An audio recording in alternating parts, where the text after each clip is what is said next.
Hey guys, so quick update lang tayo sa paggamit sa mga gumamit ng EB Exchange po, no. So, nakita ko dito sa Discord nila. So, nag-join ako sa Discord ng EB. Um, Mamaya pa po, no, 8 PM pa talaga natin siya matatanggap sa EB Exchange natin. Kung pupunta tayo dito sa trade, mamaya punta lang kayo sa trade mamaya 8 PM and then hanapin nyo lang yung hamster, no. So, pag kinlik nyo yung H dyan, no, lalabas naman na yung hamster. Okay, wait lang. H. Oops.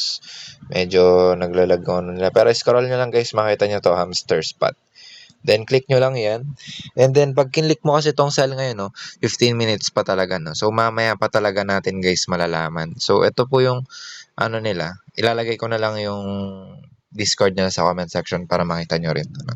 So ito lang yun siya mamaya. Oh. Ito lang step by step guide natin mamaya. So ito from EB Exchange to navigate to the main trading terminal. Hanapin lang nga natin si hamster spot. Ayan o. Yung kanina ginawa natin. Then use the order panel.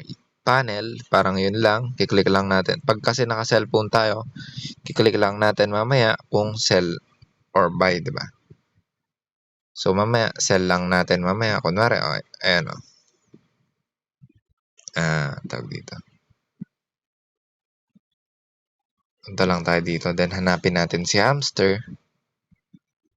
Ito, hamster spot yung po yung pangalan niya dito mamaya. Then, click nyo lang tong cell mamaya. No? So, mamaya pa kasi siya available. So, huwag kayo mag-alala. Mamaya gagawin ko naman siya ng full video kung paano natin gagawing from EB Exchange to Exchange and then gagawing GCash. No? So, yun guys. Mamaya pa talaga natin malalaman. 15 minutes pa po. No? 8 PM po. So, yun lang. Huwag kayo mag-alala guys. No? Gagawin ko ng video yan. Lahat ng gumamit ng EB Exchange.